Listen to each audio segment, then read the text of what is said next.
Mon père traite ma cousine comme sa propre fille, allant jusqu'à créer un fonds universitaire pour elle tout en ignorant ses propres enfants. Mais moi, j'offre un cadeau à ma cousine et j'attends que la bombe explose.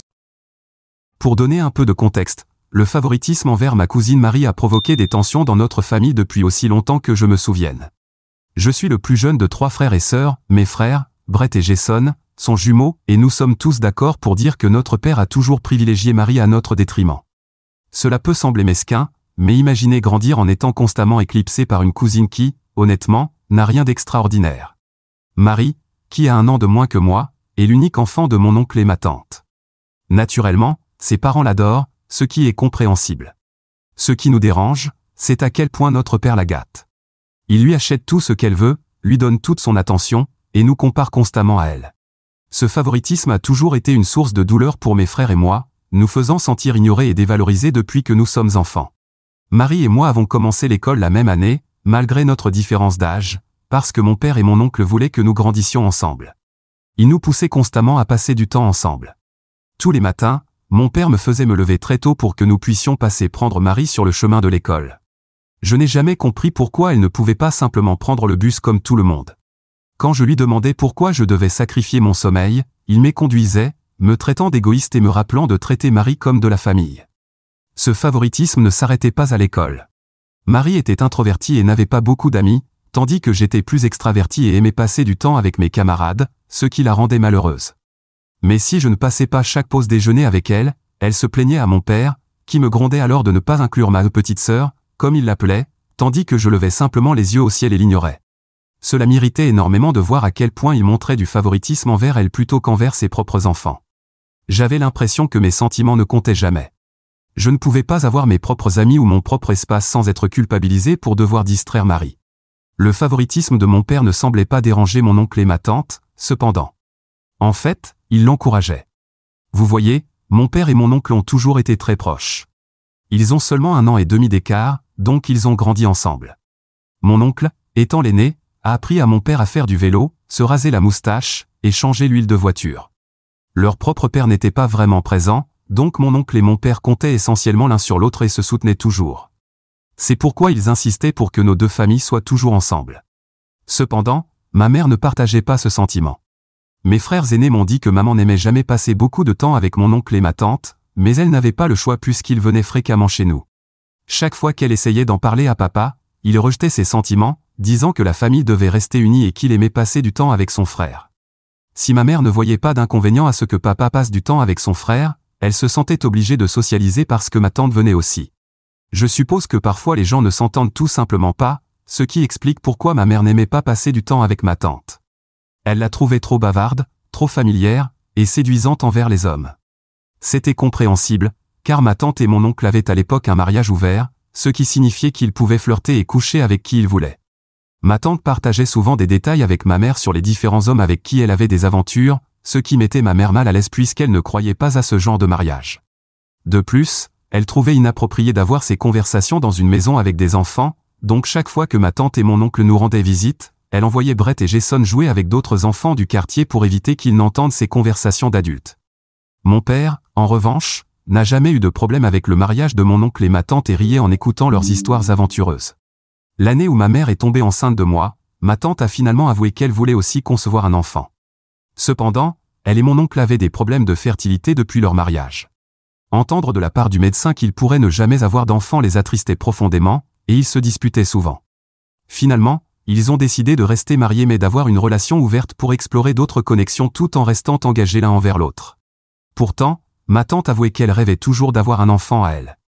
Ma mère l'a encouragée à envisager des options alternatives, comme l'adoption ou la FIV.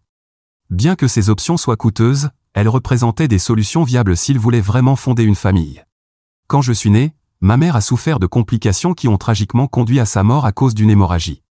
Mes frères m'ont raconté à quel point cette période a été traumatisante pour eux tous, la tristesse de la perte de notre mère et la joie parce que j'étais né en bonne santé, exactement comme notre mère l'aurait voulu. Cependant, papa était inconsolable. Il refusait de quitter le côté de maman et restait assis près d'elle, incapable d'accepter le fait que sa femme était décédée. Je ne peux pas imaginer à quel point cela l'a blessé, mais il ne m'a jamais montré de ressentiment ni blâmé de quelque façon que ce soit, même si je ne lui en voudrais pas s'il l'avait fait.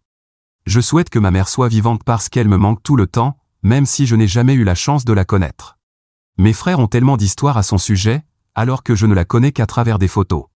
La première année après ma naissance, mon père et mes frères ont eu du mal à s'occuper de moi, car ils n'étaient pas habitués à s'occuper d'une petite fille. Malgré cela, mon père a pris les devants, et mes frères ont suivi son exemple. Ces 3 hommes ont toujours été là pour moi inconditionnellement.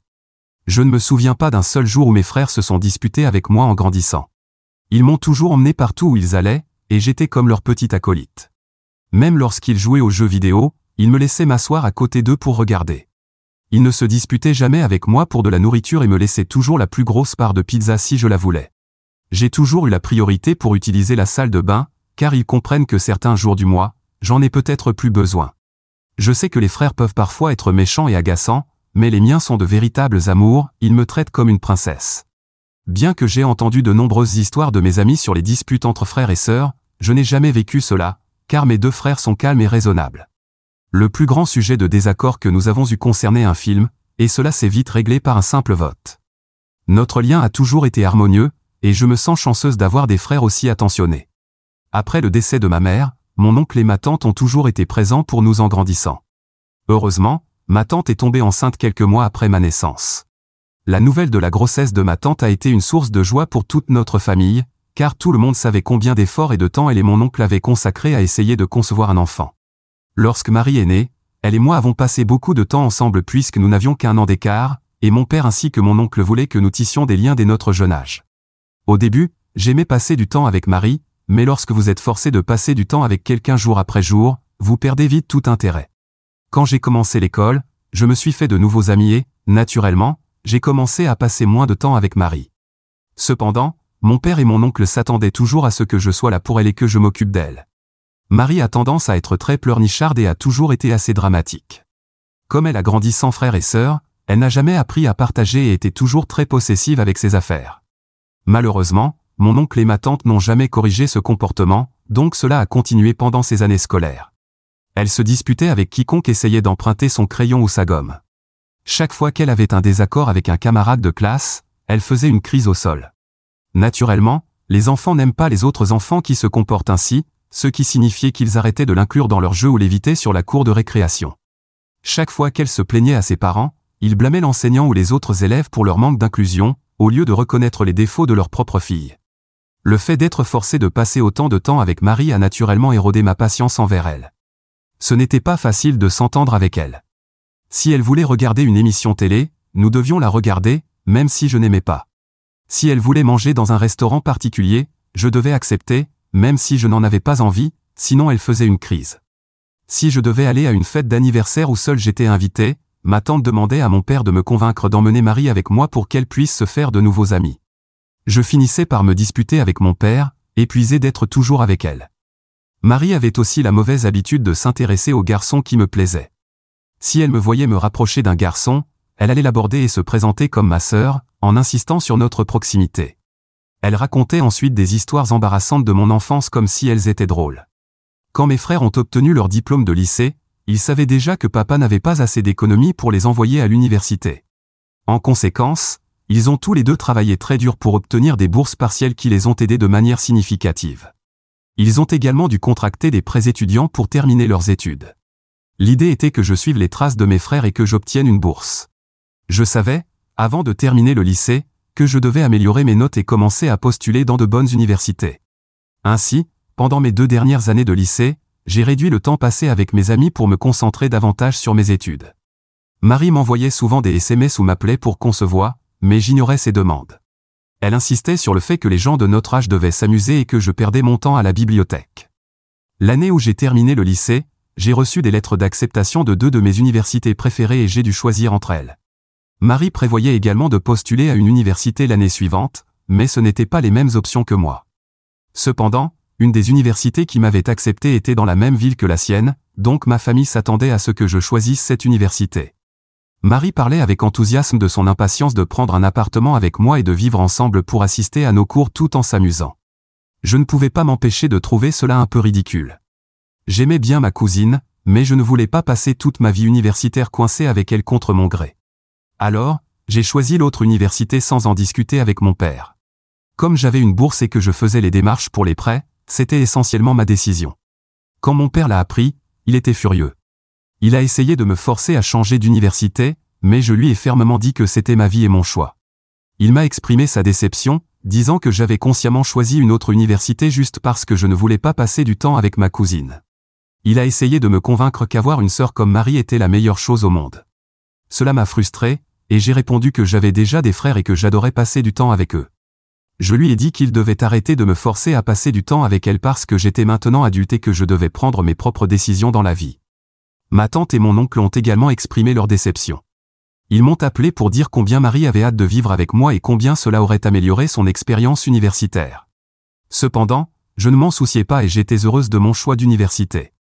Un jour, alors que je rangeais mes affaires dans des cartons pour me préparer à emménager dans ma chambre universitaire, j'ai entendu ma tante arriver en voiture.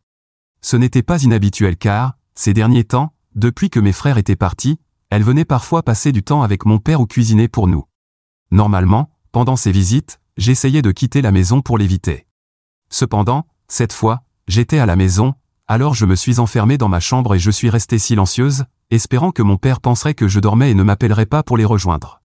Je pouvais entendre les deux parler et rire en bas. La curiosité a fini par l'emporter, alors j'ai jeté un coup d'œil comme une enfant curieuse et j'ai tendu l'oreille pour écouter leur conversation. C'est à ce moment-là que j'ai entendu mon père mentionner quelque chose à propos d'un fonds universitaire, ce qui a immédiatement attiré mon attention. Je me suis faufilé hors de ma chambre et je suis descendu pour écouter de plus près. En écoutant, j'ai entendu mon père dire à ma tante qu'il économisait depuis un moment pour un fonds universitaire pour Marie. Il lui a assuré que Marie n'aurait jamais à contracter de prêt parce qu'il avait tout prévu. Cette révélation m'a laissé abasourdi. Je suis resté là, me demandant de quoi il parlait. Mon père n'avait jamais mentionné quoi que ce soit à propos d'un fonds universitaire pour moi ou mes frères, alors pourquoi en créer un pour ma cousine? Je me suis senti extrêmement blessé, me demandant pourquoi mon père ferait des arrangements financiers pour les études de Marie sans en discuter avec moi ou sans considérer ma propre situation financière. Je suis remonté discrètement à l'étage et j'ai appelé mes frères pour leur en parler. Ils étaient aussi surpris que moi et m'ont demandé si j'étais sûr de ce que j'avais entendu. Je leur ai assuré que oui. Nous avons essayé, tous les trois, de comprendre la décision de papa, mais nous n'avions aucune idée. C'est alors que quelque chose a cliqué dans mon esprit. Je savais que je pouvais parler librement devant mes frères, alors j'ai posé ma question sans hésitation, pensez-vous que Marie pourrait être la fille de papa? Mes frères sont restés silencieux un instant. Puis Jason a parlé en premier, rejetant d'abord l'idée comme impossible. Mais Brett est resté silencieux un moment. Quand Jason l'a poussé à partager ce qu'il pensait, Brett a admis avoir eu des soupçons similaires par le passé, car il n'y avait pas d'autre explication à la proximité inhabituelle de papa avec la fille de son frère. Brett a souligné les similitudes physiques entre Marie et nous, comme nos cheveux bruns foncés hérités de papa, qui étaient différents des cheveux blonds de notre oncle. Je sais que ces ressemblances pourraient être purement génétiques, mais nous avons toujours eu l'impression que quelque chose dans le comportement de papa envers Marie était étrange. J'ai pris une décision et j'ai informé mes frères que j'allais découvrir la vérité. Ils m'ont demandé comment, et je leur ai dit que je prévoyais d'obtenir discrètement un échantillon de cheveux de Marie et de faire un test ADN. Nous devions élucider ce mystère. Si elle n'était pas la fille de papa, tant mieux, il n'y aurait rien à craindre. Cependant, si elle l'était, alors nous devions connaître la vérité. Brett et Jason ont accepté à contre-séure, me conseillant d'être prudente pour que personne d'autre ne découvre notre plan. Cette semaine-là, j'ai demandé à Marie de sortir, et j'ai discrètement récupéré quelques mèches de ses cheveux tombés sur son manteau. Je me sentais coupable de les garder dans ma poche, comme si je faisais quelque chose d'illégal. Cependant, le besoin de découvrir la vérité surpassait mon inconfort. L'anticipation pendant la semaine qu'il a fallu pour obtenir les résultats du test ADN était épuisante. Je continuais à espérer et prier que j'avais tort dans mes soupçons, car je ne savais pas comment je gérerais la situation si Marie s'avérait être ma sœur. Enfin, le jour est arrivé où j'ai reçu les résultats du test ADN, et à ma grande surprise, ils ont confirmé que Marie était effectivement ma sœur, car nous partagions le même père biologique. C'était comme si le sol s'était dérobé sous mes pieds en lisant les résultats. J'étais sous le choc, submergé par un mélange de confusion, d'incrédulité, de colère et de tristesse, tout à la fois. Je ne pouvais pas croire que papa avait gardé un tel secret aussi important de nous pendant si longtemps. Le fait que Marie soit en réalité ma demi-sœur et non ma cousine changeait tout pour moi, et j'ai eu du mal à accepter cette nouvelle réalité. C'était beaucoup à digérer. Je me suis senti trahi par papa pour nous avoir caché cela et en colère contre moi-même de ne pas avoir vu les signes plus tôt. Clairement, mon père et ma tante avaient passé trop de temps ensemble et avaient probablement eu une liaison. C'était troublant de réaliser que Marie était née juste un an après moi, ce qui signifiait que mon père avait eu une liaison avec la femme de son frère moins d'1 an après le décès de ma mère. L'idée me laissait dégoûté et submergé. Cela expliquait également pourquoi mon père m'avait toujours forcé à passer du temps avec Marie, même lorsque j'avais besoin d'espace. J'ai appelé mes frères en pleurs. Ils ont immédiatement senti que quelque chose n'allait pas. Lorsque je leur ai annoncé que Marie était notre demi-sœur, ils étaient trop stupéfaits pour dire quoi que ce soit pendant quelques minutes. Je leur ai envoyé des photos des résultats du test ADN pour qu'ils puissent les voir par eux-mêmes. Brett et Jason étaient furieux et ont insisté pour revenir à la maison afin que nous puissions confronter notre père ensemble et comprendre ce qu'il s'était passé. Cependant, je savais qu'affronter mon père à propos d'une révélation aussi esséurante ne changerait rien pour nous. Il avait couché avec la femme de son frère, ce qui avait conduit à la grossesse de Marie. Il n'y avait rien que nous puissions dire pour changer cette vérité. À la place, j'ai suggéré de couper les ponts avec lui. Mon père n'avait clairement rien fait pour nous. Il nous avait laissé nous débrouiller seuls, contracter des prêts étudiants pour payer nos études, tout en économisant exclusivement pour l'enfant issu de sa liaison. Brett était d'accord avec moi, tandis que Jason était encore en train de digérer la nouvelle. Après avoir découvert son secret, j'ai décidé que nous pourrions nous amuser un peu en dévoilant la vérité. J'ai élaboré un plan pour révéler subtilement, mais de manière percutante, le secret à Marie, afin que mon père ne puisse plus échapper aux conséquences. J'ai demandé à mes frères de ne rien dire à notre père pour le moment. À la place, je leur ai demandé de venir le jour de mon départ pour l'université, car je ne voulais pas y aller avec lui, et ils ont immédiatement accepté. Ainsi, le jour de mon départ pour l'université, j'ai invité Marie à venir me dire au revoir une dernière fois. Lorsqu'elle est arrivée, mon père, comme toujours, était excessivement enthousiaste autour d'elle et l'a chaleureusement prise dans ses bras. Pendant ma conversation avec Marie, elle m'a parlé avec excitation de ses plans pour emménager dans un appartement et de la façon dont sa mère lui avait récemment révélé l'existence d'un fonds universitaire secret mis en place pour elle des années auparavant. Je n'ai pas pu m'empêcher de rire intérieurement et de rouler des yeux mentalement, sachant très bien la vérité derrière tout cela. Marie était ravie de voir à quel point cela serait utile pour son avenir et continuait de se vanter de la façon dont sa mère avait réussi à économiser des milliers de dollars au fil des ans pour qu'elle n'ait pas à s'inquiéter de contracter un prêt comme moi. Lorsque mes frères sont arrivés à la porte pour m'aider à emballer mes affaires, ils n'ont même pas salué correctement mon père. La tension était palpable, et mon père a dû le remarquer aussi. Il a essayé de s'approcher d'eux, mais ils l'ont ignoré. C'était une nouvelle dynamique pour nous, car nous avions toujours été très respectueux envers lui. Cependant, après avoir découvert ce secret, nous ne pouvions plus le regarder de la même manière. Mes frères l'ont pratiquement ignoré pendant qu'ils emballaient mes affaires, et j'aidais par moments. Une fois tout emballé, je me suis tourné pour dire au revoir à mon père. Il a essayé de me prendre dans ses bras, mais je me suis reculé, évitant le geste. Il s'est arrêté, semblant blessé, et a demandé si quelque chose n'allait pas. C'est à ce moment-là que je l'ai regardé dans les yeux et que j'ai dit « J'aimerais que maman soit là ». Il avait l'air confus et blessé, mais je m'en fichais. Après un tel secret, je voulais crier et hurler contre lui, mais j'ai réussi à me contrôler. J'ai pris Marie dans mes bras pour lui dire au revoir et je lui ai remis une enveloppe, lui demandant de l'ouvrir devant mon père après mon départ. Elle a hoché la tête en signe de compréhension et m'a dit au revoir. En partant, je ressentais un mélange d'émotions, soulagement, tristesse et un peu de culpabilité. Je savais que les conséquences de cette révélation seraient tumultueuses pour notre famille, mais la vérité devait éclater. Marie devait découvrir le poids du secret que nous savions sur sa mère et notre père. En guise de mesure supplémentaire, j'ai également envoyé une photo des résultats du test ADN à mon oncle, afin qu'il ne reste pas dans l'ignorance. Comme vous pouvez l'imaginer, moins d'une demi-heure plus tard, mon téléphone n'arrêtait pas de sonner.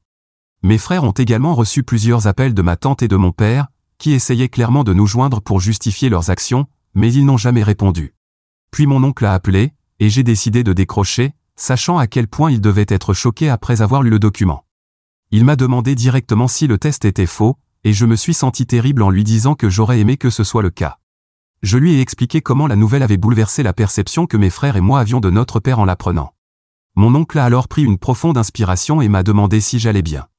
Je pouvais entendre dans sa voix qu'il était vraiment inquiet, et c'est à ce moment-là que j'ai fondu en larmes. Mon oncle avait toujours été une figure importante dans nos vies, et j'aurais souhaité ne pas avoir à lui annoncer une si mauvaise nouvelle. Cependant, malgré son propre choc et sa douleur, il a montré la grandeur de son cœur en me demandant comment j'allais dans un moment aussi difficile. Mon oncle m'a consolé et m'a assuré que je n'avais rien fait de mal. Il m'a remercié de lui avoir révélé la vérité. Maintenant que je suis parti à l'université et que mes frères sont partis également, j'ai eu le temps de réfléchir à l'impact énorme que cela a eu sur ma famille. Cela me noue l'estomac, et j'ai l'impression d'avoir fait quelque chose de mal. J'ai très peur de ce qui arrivera à notre famille.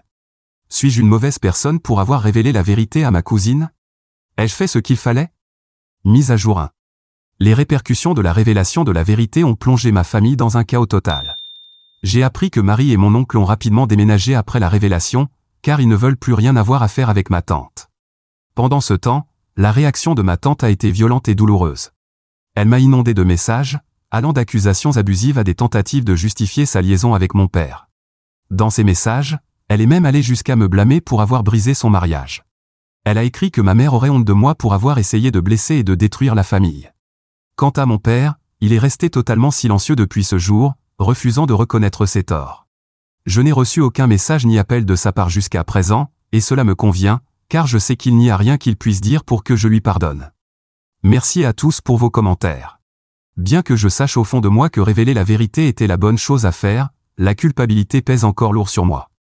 Je n'ai jamais voulu causer autant de dévastation à ma famille, mais la vérité devait éclater un jour, peu importe les conséquences. Mise à jour 2. Beaucoup d'entre vous ont suggéré que je devrais contacter Marie et m'excuser, mais j'ai décidé de ne pas le faire. Pour être honnête, je ne verrai jamais Marie comme ma demi-sœur. Bien qu'il soit clair que mon père ait eu une liaison avec sa mère, elle restera toujours ma cousine à mes yeux. Cela ne signifie pas que j'éprouve de la haine envers elle, ce n'est pas le cas. J'ai toujours été forcé de m'occuper d'elle ou de jouer avec elle, ce qui a peut-être créé un certain ressentiment. Mais je souhaite sincèrement qu'elle trouve le bonheur et qu'elle se remette de tout cela. De plus, certains d'entre vous ont des opinions partagées sur le fait que j'ai coupé les ponts avec mon père et veulent que j'écoute son point de vue. Pourquoi ferais-je cela? Imaginez que votre parent couche avec le conjoint de son frère ou de sa sœur, est un enfant, garde ce secret pendant des années et vous force à devenir ami avec votre cousine juste pour qu'il puisse passer du temps avec cet enfant sans que personne ne le découvre. Seriez-vous d'accord avec cela? Parce que moi, je ne peux pas. J'y ai réfléchi attentivement, et je ne peux pas accepter une telle trahison et tromperie. Mise à jour 3. Je voulais donner une mise à jour sur ce qui s'est passé avec ma famille. Mon oncle et Marie sont venus me rendre visite à l'université, et j'étais assez nerveuse de les voir. Cependant, dès que mon oncle m'a vue, il m'a chaleureusement prise dans ses bras, ce qui a apaisé une partie de ma tension.